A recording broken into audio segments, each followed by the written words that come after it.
Twongeye kubasuhuza abakunzi ba Great Maker, ni umwanya tujye kubagezaho ya makuru agiye atandukanye yaturutse mu binyamakuru. Dushimira kandi wowe wakoze subscribe ukomeje kutwereka yuko udukurikiye, tunagusaba nawe utarayikora kugira ngo ikore, kugira ngo dukomeze kugenda duterana intambwe ku yindi. Tugusaba ko wanatubwira icyo twajya tukugezaho muri comment, byanashoboka ugakora like and share. Muri makuru yacu rero turaza kubabwira ukuntu wari umusore w'umunyarwanda ubu asigaye ari umunyarwanda akaba yatumye benshi bacukura ururondogoro ku mbuga nkoranyambaga. Umusore w'umunyarwanda wose witwa Lionel ubusanzwe uba muri Leta Zunze Ubumwe za Amerika yahisemo kwihindura umukobwa ndetse ahindura n'amazina yiyita Lily Tron. Uretse ibyo kandi akunze kwifashisha imbuga nkoranyambaga asangiza abamukurikira amashusho atandukanye n'amafoto byo gushotora abagabo, cyane ko utamenya ko yahoze ari umuhungu kubera imiterere ye. Uyu musore ukomeje kuzegeza imbuga nkoranyambaga afite ikibuno giteye nk'icy'abakobwa, afite amabere ndetse yanishyizeho imisatsi imeze nk'iy'abakobwa, inzara ziba zisize nk'iz'abakobwa, anitwara nk'abakobwa neza. Mbese udasanzwe umuzi ntabwo wahirahira utekereza ko yigeze kuba umuhungu kuko yari ameze akiri umuhungu. Umusore rwose uberewe no kwambara costume, yarambaraga akaberwa, atarahitamo kwihindura ngo abe umukobwa. Aho wakwibaza ibibazo byinshi bitandukanye ku mibereho y'abantu. Ese umuganga akora iki kugira ngo umuntu wahoze ari umugabo ahinduke umukobwa, cyangwa wahoze ari umugore ahinduke umugabo ku buryo n'iyo muhuye utabasha kubimenya?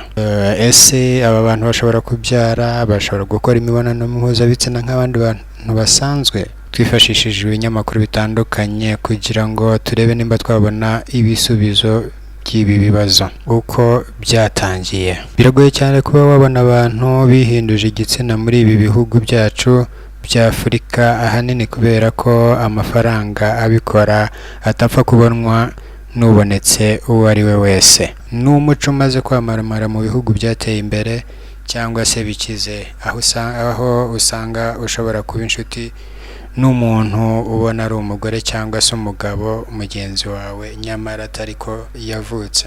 Umuntu wa mbere wagerageje iki gikorwa cyo kwihindura yitwa Lily Elbe, hari mu mwaka w'1930 mu gihugu cy'Ubudage. Uyu yibagishije inshuro zigera kuri 5 bagerageje gukuraho imyanya ndangagitsina ye ya kigabo bamushyiraho iya kigore. Hageragejwe kumuteraho udusabo tw'intangangore overe ariko ntibyakunda. Nyuma ye habonetse abandi bantu benshi bageragezaga ko bashaka guhindura imiterere yabo, ndetse uko ikoranabuhanga rigenda ritera imbere niko uburyo bikorwa bugenda butera imbere. Ese aba bantu barabyara kubera uburyo buri kantu koze gakorerwa umuntu wihinduje gahenda. Iyo bigeze ku kubyara byo biba ibindi. Abenshi usanga bahitamo guhinduka ku buryo ibyo bamukorera bimwemerera kugira amarangamutima mu gihe cy'imibonano mpuzabitsina, ariko ni bake usanga gusa bashaka kuzabyara nyuma yo kwihinduza. Ku bagabo bashobora kumukorera ibishoboka byose bagahindura imyanya ndangagitsina, bakanamushyiriramo iby'abagore ku buryo ashobora kujya mu mihango ndetse akaba yanasama. Iki gikorwa ntigishoboka ku bahoze ari abagore. Umuganga icyo akorera umuntu kugira ngo imigaragarire ye ihinduke ni ukumutera imisemburo ariyo bita hormones, ndetse no kumubaga ibice bimwe na bimwe by'umubiri. Ibi bifasha uwari umugabo gutuma atangira kumera ubwanwa no kuzana imiterere ya kigore. Ku bahoze ari abagore bo bibafasha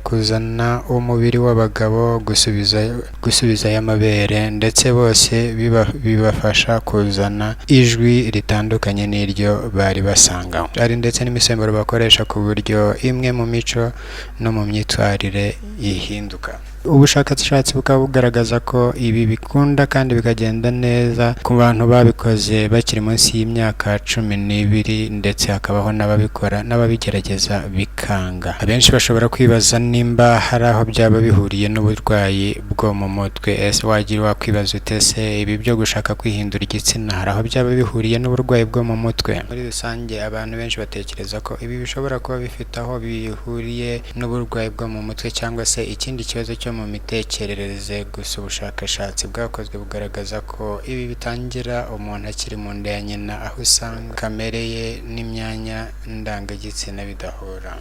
Biragoye kubyumva, ariko bitewe n'aho umwana akuriye hashobora gutuma ahinduka muri kamere ye, cyangwa se ya kamere yavukanye igakomeza kuganza kugeza aho yumva ko agomba guhindura imiterere ye. Reka noneho turebe ku miterere y'aba transgenders cyangwa se aba bantu bihinduje igitsina mu buzima bwabo. Igitangaje ku buzima bw'aba ba transgenders cyangwa se aba bihinduje igitsina ni uko aho bakuriye bashobora no kuba n'abatinganyi, ugasanga uwari umugore yihinduje umugabo ariko n'ubundi agakomeza gukundana n'abagabo aho kujya akundana n'abagore, cyangwa se uwahoze ari umugabo akihinduza umugore ariko nyamara agakomeza gukundana n'abagore. Mu mico y'ibihugu bitandukanye aba bose bafata mu rwego rumwe n'abatinganyi, bikaba ariyo mpamvu bituma bamwe bahitamo kubihisha kugira ngo batazatakaza akazi kabo cyangwa se n'andi mahirwe atandukanye yo mu buzima busanzwe. Ubuvugizi butandukanye bukomeza kubakorerwa, ndetse hari n'abo usanga baramaze kuba ibyamamare